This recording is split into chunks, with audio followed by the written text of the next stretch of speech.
네, 오늘 본문 우리 마태복음 우리 13장 우리 18절부터 우리 23절 말씀 중심으로 우리 씨 뿌리는 비유에 대해서 함께 은혜를 나눴으면 좋겠습니다.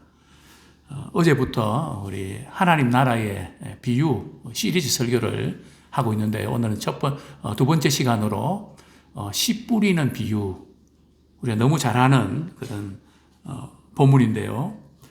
특별히 이제 이 말씀 속에서 우리가 도전을 받고 싶은 것은 신앙생활을 그렇게 오래 했음에도 불구하고 왜 좀처럼 변화되지 않을까? 뭐 여러 가지 이유가 있을 수 있습니다. 그래서 어떤 분들은 이렇게 신앙생활 참 오래 했는데 내가 믿음이 자라지 않는 것 때문에 교회를 한번 옮겨볼까? 그죠? 뭐 그렇게 생각하는 분들도 있고요. 물론 여러 가지 복합적인 이유가 있지만 이제 문제는 말씀을 전하는 분들에게도 문제가 있을 수 있는데 그것은 또 우리 목회자의 몫이고요.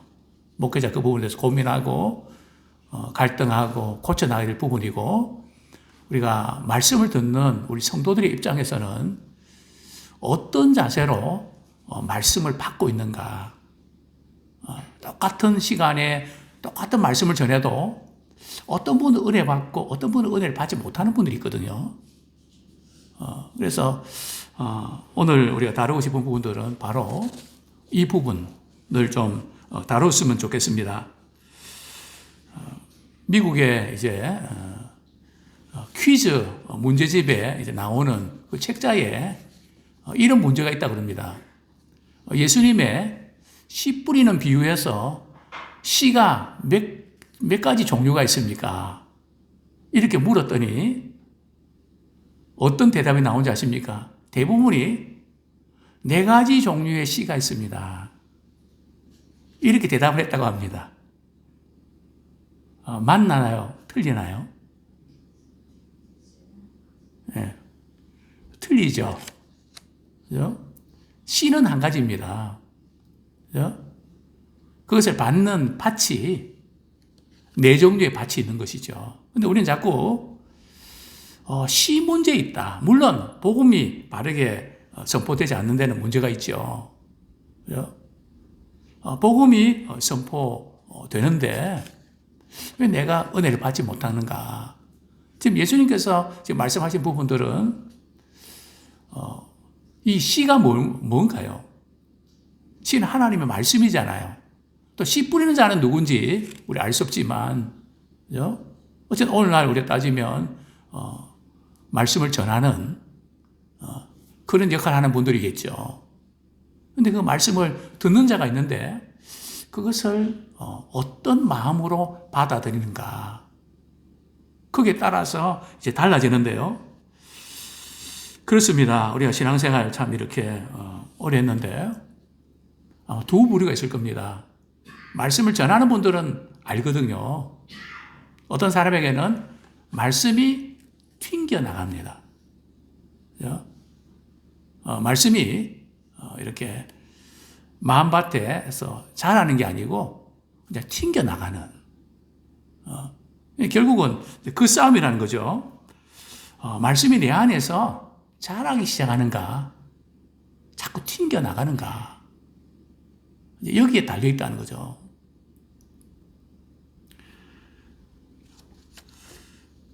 그래서 이 마음밭이 어떤가에 따라서 신앙생활 오래 해도 마음밭이 이렇게 굳어져 있으면 아무리 좋은 말씀이 떨어져도 자라지 않는, 열매지 못하는 그런 상태에 있게 된다는 거죠.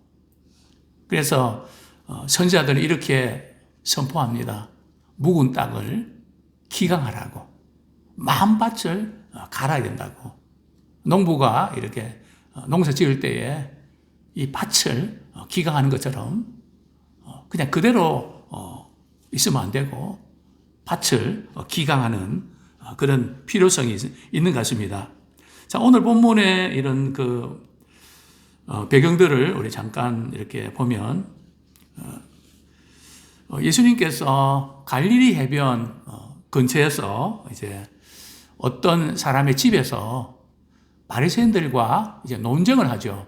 마태복음 13장, 12장의 그 앞부분에 보면 계속해서 예수님과 당시의 종교적 지도자들과 논쟁을 하게 됩니다. 참 피곤한 시간이죠. 또 힘든 시간이고요. 왜냐하면 예수님께 주시는 말씀을 받으면 되는데 머리를 굴리고 따지고 그러면서 논쟁을 예수님과 막 이렇게 논쟁을 이렇게 할 때 참 예수님도 얼마나 힘드셨을까. 회의하고 논쟁하는데 가면 되게 힘들거든요. 이제 그러다가 이제 분위기가 반전이 되어서 이제 예수님께서 이제 배를 타고 계시는데 사람들이 막 모여들기 시작합니다. 근데 보니까 정확하게 어느 정도 모인지 모르지만은 많은 사람이 모여서 예수님께서 이제 배를 타고 좀 떨어져서 이렇게 설교를 말씀을 전하십니다. 아마 청중들은 해변가에서 말씀을 들었겠죠. 아마 그 갈릴리에 바람이 불어서 아마 소리가 마이크 시스템 없이도 잘 들려지지 않았을까 생각이 됩니다. 그래서 오늘 이제 본문에서 아마 씨 뿌리는 비유를 말씀하시는데 어쩌면 해변가 맞은편에 말이죠. 농부가 아마 씨를 뿌리고 있는지도 모르겠습니다. 그죠? 우리가 한번 그렇게 추측해 볼 수 있겠죠. 그 당시에 이제 농부들은 씨를 언제 뿌리는가 하면 여름이 다 지나고 무더위가 다 지나고 이제 이렇게 씨를 뿌리는데요. 아직도 굳은 땅에 밀과 보리의 그런 씨를 굳은 땅에 뿌리곤 했습니다. 그리고 이제 겨울비가 내리면 수확을 기다리게 됐죠. 자, 그런데 이 농부가 씨를 뿌리는데 우리가 이해할 수 없는 부분이 있습니다. 우리의 그 농사법으로 이렇게 따지면 말이죠. 농부가 이제 씨를 뿌리는데 아마 이제 가슴에다가 말이죠. 씨 주머니를 담아갖고 막 뿌리겠죠. 근데 오늘 본문에 보면 씨를 뿌리는데 어떤 씨는 어디에 떨어졌다고요? 길가에 떨어지고, 어떤 씨는 돌밭에 떨어지고, 어떤 씨는 가시떨기에 떨어지고, 어떤 씨는 좋은 땅에 떨어졌단 말이죠. 그러면 우리가 생각할 때는 농부가 말이죠. 좋은 땅에다가 씨를 뿌리면 될 텐데 왜 길가에다가 아깝게 씨를 뿌려서 새가 쪼아먹게 만듭니까? 그죠? 왜 돌밭에 말이죠. 씨를 뿌려서 씨를 낭비합니까? 왜 가시떨기에 말이죠. 씨를 뿌려서 수확에 문제가 생기게 됩니까? 그 이해가 안 되는 거죠. 그런데 우리 팔레스타인의 이제 농사법을 알면 거기에는 토양이 좋지 않아서 말이죠. 그렇게 씨를 뿌리지 않고 그냥 농부가 이런 밭에다가 말이죠. 그냥 씨를 뿌립니다. 그죠? 그리고 이제 쟁기로 이렇게 덮는데요. 그러다 보니까 어떤 씨는 이렇게 길가, 돌밭, 그다음 가시떨기, 좋은 땅에 뿌려질 수 있다는 거죠. 그래서 이 네 가지 부류의 이 씨들. 그런데 이제 그 당시에는 말이죠. 이렇게 자료에 의하면 씨를 뿌리면 한 10배 정도 수확을 거둔다 그럽니다. 전 세계에서 이제 미국하고 일본이 토양 무슨 지수라 그러더만요. 씨를 뿌리면 이렇게 수확을 하는 데 있어서 수확이 얼마나 잘 되는가 그 지수가 있는데 미국이 굉장히 높더라고요. 그리고 일본이 그 다음이고요. 그 우리나라 많이 이제 떨어지는데 북한은 말할 것도 없고요. 이제 수확이 되는데 당시에는 평균이 10배라고 그럽니다. 그래 어떤 경우들은 30배, 어떤 때는 60배. 그 정도 이렇게 거두면 그때는 이렇게 아주 이렇게 흉작이라 그러죠. 아니죠. 이렇게 풍년이 풍작이라 그럽니다. 그리고 어떤 때 가끔 100배의 수확을 거두는 그런 때가 있다고 합니다. 이런 배경을 가지고 우리가 말씀을 이렇게 접근하면 좋겠는데요. 근데 오늘 우리 이렇게 씨를 뿌리는데 네 가지 토양이 나오잖아요. 그 네 가지 토양에서 사실은 분류를 하게 되면 말이죠. 크게 두 가지로 분류할 수 있습니다. 어떻게 분류할 수 있는가 하면 우리 마태복음 13장 19절 말씀 한번 같이 읽겠습니다. 19절 시작. 아무나 천국 말씀을 듣고 깨닫지 못할 때는 악한 자가 와서 그 마음에 뿌려진 것을 빼앗나니 이는 곧 길가에 뿌려진 자요. 그죠? 말씀을 듣고 깨닫는 사람이 있다는 거죠. 그죠? 자, 두 번째 부류의 사람은요, 우리 23절 같이 읽겠습니다. 시작. 좋은 땅에 뿌려졌다는 것은 말씀을 듣고 깨닫는 자니 결실하여 어떤 것은 100배, 어떤 것은 60배, 어떤 것은 30배가 되느니라 하시더라. 그죠? 좋은 땅에 뿌려진 사람들은 말씀을 듣고 깨닫는 사람입니다. 또 깨닫고 그 말씀을 지키는 사람이죠. 그죠? 그러니까 중간에 지금 돌밭과 가시떨기, 여기 뿌려진 씨앗은 결실을 거두지 못하기 때문에 성경적으로 보면 말씀을 제대로 깨달았다고 볼 수 없습니다. 그죠? 성경에서 말씀을 깨닫는다는 것은 말씀 듣고 깨닫고 지켜서 열매를 맺는 그 단계까지 가야 된다는 거죠. 그죠? 그렇다고 볼 때에 지금 이 네 종류의 이 밭이 있는데 좋은 땅에 떨어진 확률은 몇 퍼센트 정도입니까? 한 25%. 뭐 꼭 이것을 모두가 뭐 이렇게 한 25%만 좋은 땅이다. 뭐 그렇게 볼 수는 없죠. 그죠? 우리가 추측할 수 있는 것은 말씀을 많이 듣지만 그 말씀을 잘 받아서 열매를 맺는 사람들은 그렇게 많지 않다는 거죠. 그죠? 그런 부분들을 우리가 염두에 두면서 우리가 오늘 말씀을 도전을 받았으면 좋겠습니다. 첫 번째, 우리 떨어진 씨, 우리 19절 다시 한번 읽어보겠습니다. 시작. 아무나 천국 말씀을 듣고 깨닫지 못할 때는 악한 자가 와서 그 마음에 뿌려진 것을 빼앗나니 이는 곧 길가에 뿌려진 자요. 이 팔레스타인의 이렇게 그 밭을 보면 이렇게 밭에 농부들이 말이죠, 이렇게 지나다니는 길이 있습니다. 또 사람들이 또 그 길을 많이 다녀서 그 길이 사람들이 밟아서 딱딱하고 굳어 있죠. 거기에 씨가 뿌려졌는데요. 참 길에 씨가 뿌려졌으면 길은 단단하고 굳어 있잖아요. 그죠? 그 마음 상태가 그런 거죠.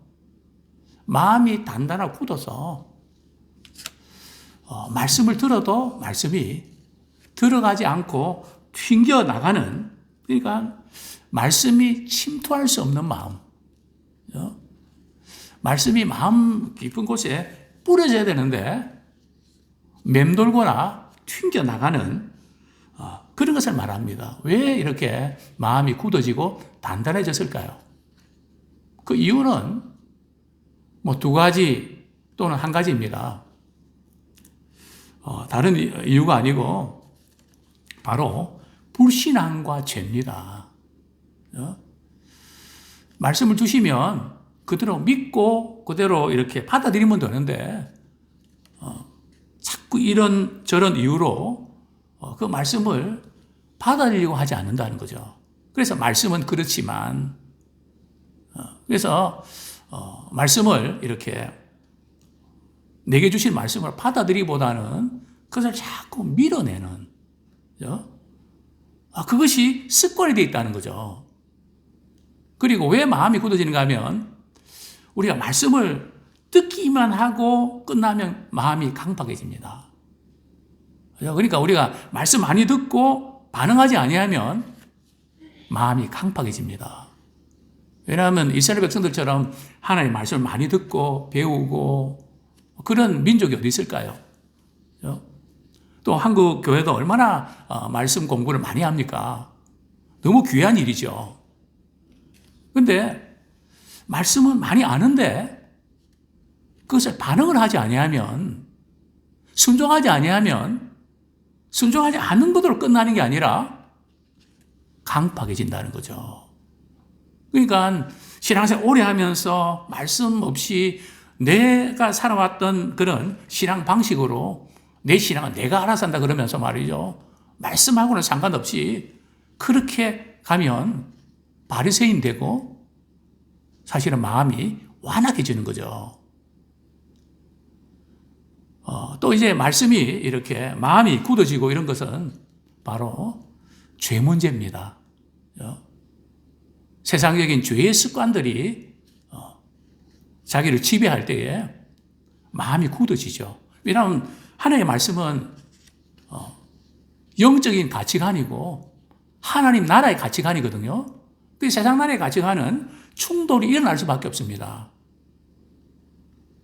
그러나 세상적인 가치관으로 가득 차 있으면 말씀이 들어갈 때 자꾸 부딪힌단 말이죠. 막 거부감이 생기고 반감이 생기고 그래서 말씀을 받아들이지 못하고 말씀을 들어도 감동이 없고 삶에 변화가 나타나지 않는 것을 우리는 보게 되는 것입니다. 본문 19절 한번 보겠습니다. 본문 19절 또 영적인 차원에서도 이런 일들이 일어나죠. 예, 우리 마가복음 19절 제가 먼저 읽겠습니다. 마태복음 우리 본문 19절. 왜 그런가 하면 악한 자가 와서 그 마음에 뿌려진 것을 빼앗나니. 악한 자가 와서 마음에 뿌려진 것을 빼앗나니. 자, 이 악한 자가 여기 누굴까요? 우리 마태복음 13장 4절을 보겠습니다. 13장 우리 4절 같이 읽겠습니다. 시작. 뿌릴새 더러는 길가에 떨어짐에 새들이 와서 먹어버렸고, 그죠? 길가에 씨가 떨어지면 새들이 와서 먹어버렸는데, 자, 우리 마가복음 4장 15절 한번 보겠습니다. 마가복음 4장 15절.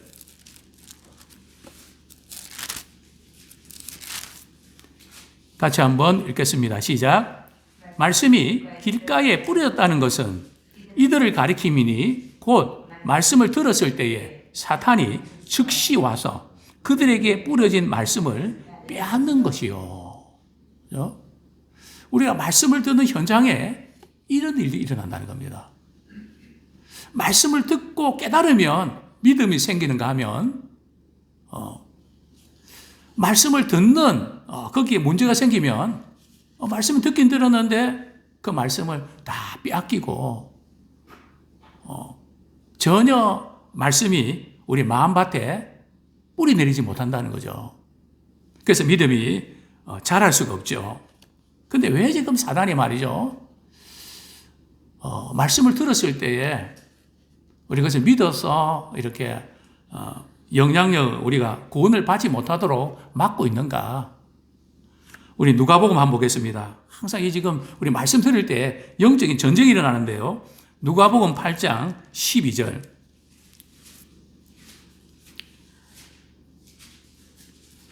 같이 읽겠습니다. 시작. 길가에 있다는 것은 말씀을 들은 자니 이에 마귀가 가서 그들이 믿어 구원을 얻지 못하게 하려고 말씀을 그 마음에서 빼앗는 것이요. 왜 이렇게 말씀을 듣지 못하게 하고 빼앗는가 하면 구원을 얻지 못하게 말이죠. 말씀을 들으면 믿음이 생기면 구원을 받잖아요. 그러면 하나님의 자녀가 되잖아요. 그래서 결사반대하고 말씀을 듣지 못하도록 막 방해한단 말이죠.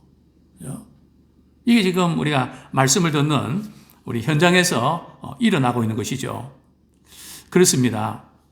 우리가 마음이 굳어진 사람은 별 수 없이 사단의 지배를 받을 수밖에 없습니다. 그래서 우리가 이 말씀을 우리가 이렇게 말씀 들려진다는 거, 또 말씀을 듣고 때로는 회개하고 믿음이 생긴다는 거, 참이 엄청난 복이고 또 은혜인 줄 압니다. 자, 두 번째로 우리 돌밭에 뿌려진 우리 씨에 대해서 우리 같이 한번 보겠습니다. 마태복음 우리 13장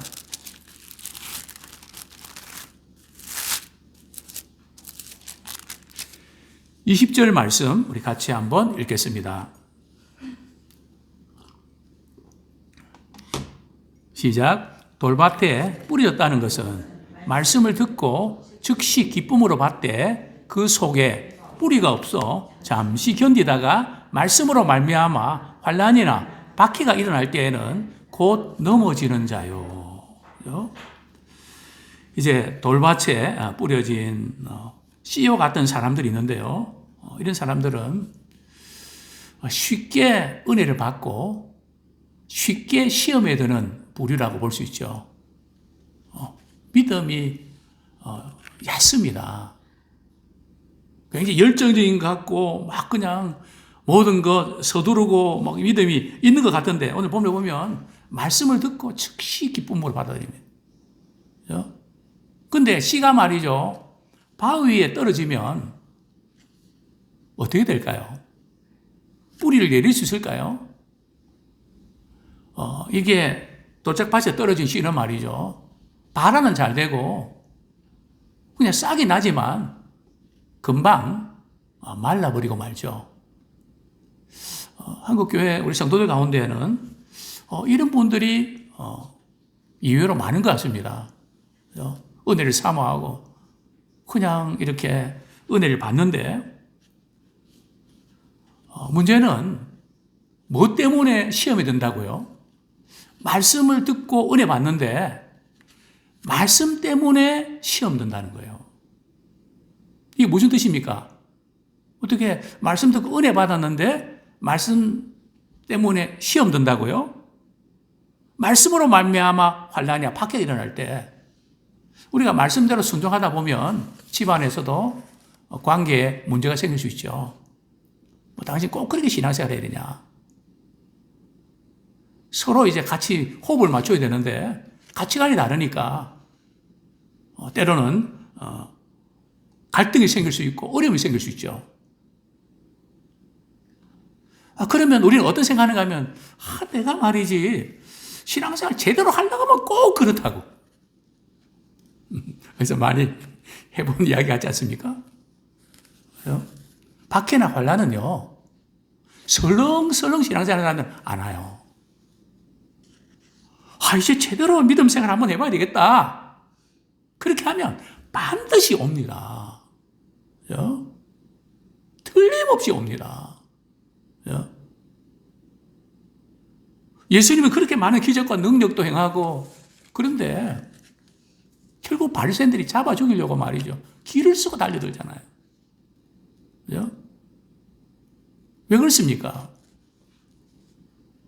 그들은 세상에 속한 말을 하지만 예수님께서 하늘에 속한 하나님 나라에 대해서 말씀하니까 이 충돌이 일어나는 거죠. 그래서 이런 지금 신자는 어떤 부류인가 하면 뭐가 문제인가 하면 항상 신앙생활 하면서 이기적인 동기에서 신앙생활 한다는 거죠. 내가 이렇게 기도했으니까 내가 이런 응답 받아야 되지 않나. 이런 복을 받아야 되지 않나. 내가 이렇게 다른 사람을 위해서 사랑을 섬겼는데 나도 그에 따르는 어떤 것이 생겨야 되지 않나. 그러니까 잘하고 나서 시험 든다는 거죠. 그냥 섬기고 사랑으로 끝나면 되는데 나는 이렇게 했는데 나는 뭐냐 이거죠. 물론 우리가 사랑으로 섬길 때 허전함도 있고 오해도 있고 또 누군가 좀 알아주고 이러면 참 좋겠다 마음 있죠. 그러나 우리는 그런 마음을 사람에게 우리가 기대하지 말고 그것을 우리가 주님께 기대하셔야 됩니다. 주님께 우리가 공급받아야 되거든요. 근데 우리는 자꾸 빠져나간 부분들을 사람들로부터 자꾸 채우려고 그러니까 그게 신앙생활을 이기적인 동기로 한다고 하고 있다는 거죠. 꼭 이럴 때마다 시험 드는 거죠. 잘하고 시험 드는 거죠. 막 기쁨으로 막 이렇게 했는데 나중에 가만히 생각해 보니까 나는 뭐야? 나만 왜 이래야 돼? 이런 생각이 딱 들면서 그만 시험 들고 마는 이외로 이런 경우들이 종종 있음을 보게 됩니다. 보통 때는 잘 나타나지 않는데 시련 당할 때에 그죠?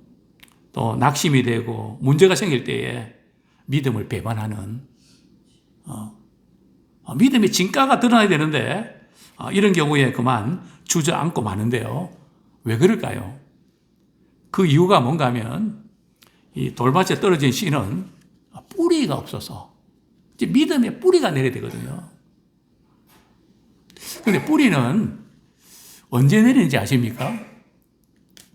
이전에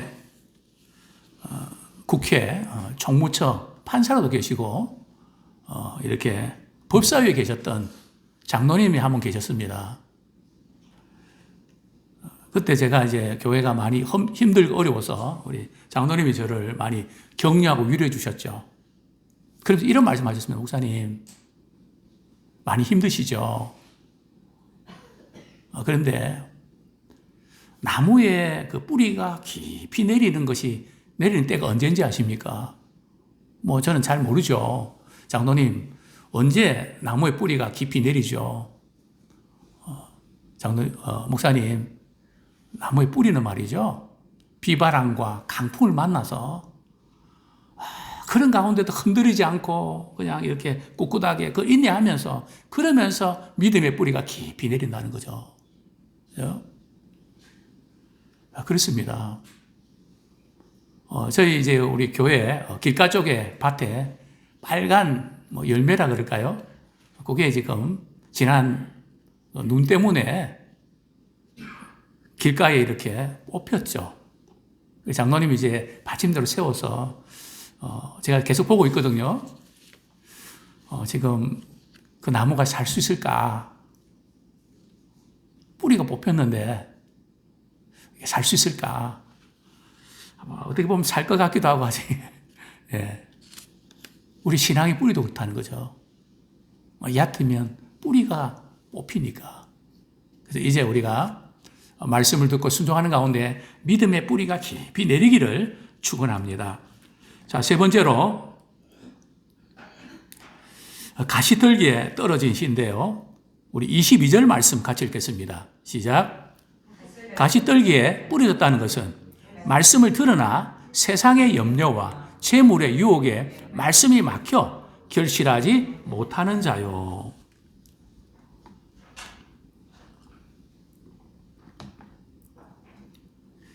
예. 가시떨기에 떨어진 씨는 말이죠. 앞에 있는 그 씨들과 조금 다릅니다. 왜냐하면 씨를 뿌렸는데 가시떨기 사이에 이렇게 뿌려지면 가시나무와 엉겅퀴들이 말이죠. 이 씨를 뿌렸을 때에 밀이나 또 보리에 그런 씨를 뿌렸을 때 영양분을 빼앗아 가거든요. 그래서 결실을 내지 못하는 기운이 막혀버린단 말이죠. 이게 뭘 의미하고 있을까요? 그래서 이 가시와 엉겅퀴는 말 양분을 빼앗아서 이 식물을 자라지 못하게 큰 해를 끼치죠. 이것은 말씀은 듣지만 말이죠. 어떤 것 때문에 딱 이렇게 기운이 막혀버리는데 그 어떤 것 때문입니까? 세상의 염려, 그리고 재물의 유혹, 그리고 다른 우리 복음서에 우리 마가복음 4장 19절에 보면 기타 욕심 때문에, 그리고 우리 누가복음 8장 14절에 보면 향락 때문에, 즐거움을 누리려고 하는 그런 것 때문에 말씀이 막혀서 신앙이 자라지 못한다는 거죠. 그러니까 우리가 이 말씀이 뿌리 내리지 못하는 또 열매 맺지 못하는 이유 중에 하나가 세상에 대한 사고방식, 세상에 대한 욕심, 그것이 있으면 말씀이 막힌단 말이죠. 베드로서에 보면 그런 말씀 나오거든요. 욕심과 호색과 이런 것들이 이렇게 있으면 말씀이 막힌다 그랬거든요. 목회자도 마찬가지입니다. 정말 영적으로 우리 바로 세우지 아니하면 말씀이 막히면 큰일 나거든요. 그래서 늘 우리 성도들이 목회자를 위해서 기도를 많이 해주셔야 됩니다. 하나님 내게 주신 그 말씀을 우리 목회자를 통해서 들을 수 있도록 해주십시오. 왜냐하면 영적으로 굉장히 공격하거든요. 피나는 공격이 있습니다. 그냥 뭐 이렇게 좋은 이야기 이렇게 하는 게 아니고 얼마나 그게 그렇게 힘든지 아주 씨름과 영적인 전쟁이 있는데요. 그 가시가 신앙이 성장하지 못하라고 막고 있다는 거죠. 육신의 정욕과 안목의 정욕과 이생의 자랑, 그죠? 세상을 사랑하는 거. 우리가 이렇게 신앙생활하면서 왜 그 사람 변화되지 않고 그럴까? 이유는 간단합니다. 세상으로 꽉 차 있으니까. 더 이상은 거기에 이렇게 믿음의 뿌리를 내리지 못하고, 그래서 기강해서 성경에 보면 참 바울을 잘 도왔던 제자 중에 한 사람이 데마가 있죠. 우리 디모데후서 4장에 보면 데마는 말이죠. 무엇을 사랑하다가 데살로니가에 갔다고요? 세상을 사랑하다가. 바울이 제자로 믿음 생활 잘하고 선교도 잘하고 그랬는데 그만 세상에 대한 욕심 사랑하다가 그만 데살로니가를 떠나버리고 마는 이런 일들이 언제나 일어날 수 있는 것이죠. 저는 이런 도전을 우리 함께 받았으면 좋겠습니다. 과연 우리의 신앙 성장을 막고 있는 것은 뭘까요? 사람마다 다를 겁니다. 죄에 대한 습관이 막혀서 뭔가 믿음에 뿌리 내리고 좀 자르려 그러면 그것 때문에 계속 그런 것들이 반복되어서 막고 있는. 어떤 사람 돈일 수도 있고요. 어떤 사람 과거의 상처일 수도 있고요. 사람마다 다를 수 있습니다. 나의 가시떨기는 뭘까? 한번 돌아보시면서 이제 우리는 말씀을 깨닫고 결실하는 자가 되기 원합니다. 그래서 말씀을 듣고 은혜 받긴 받았는데 조금 지나면 다시 돌아가 버리는. 이것을 우리는 반복할 수 없죠. 우리 묵은 땅을 기각하면서 이제 우리 남은 삶이 정말 좋은 땅에 뿌려진 씨와 같은 우리 모두가 되기를 축원합니다. 우리 23절 말씀 읽고 우리 말씀을 정리하겠습니다. 시작. 좋은 땅에 뿌려졌다는 것은 말씀을 듣고 깨닫는 자니 결실하여 어떤 것은 100배, 어떤 것은 60배, 어떤 것은 30배가 되느니라 하시더라. 자, 좋은 땅에 뿌려진 씨는 이제 몇 가지 특징이 있는데요. 마가복음 4장 8절에 보면 좋은 땅에 떨어진 씨는 자라서 무성하여 결실한다. 또 우리 누가복음 8장 15절에 보면 좋은 땅에 있다는 것은 착하고 좋은 마음으로 말씀을 듣고 지키어 인내로 결실한 자다. 그러니까 말씀을 들을 때 착하고 좋은 마음으로 하나님의 말씀을 내 것으로 받아들이는, 사모하는. 그래서 사람의 말로 듣지 않고 하나님의 말씀으로, 내게 주신 하나님의 말씀으로 받아들이면 씨는 똑같은 거거든요. 강남에 있는 이 씨, 또 지방에 있는 씨는 다른 게 아니고 복음이고 성경 말씀이라면 씨는 똑같습니다. 어디에 가든지 씨는 똑같죠.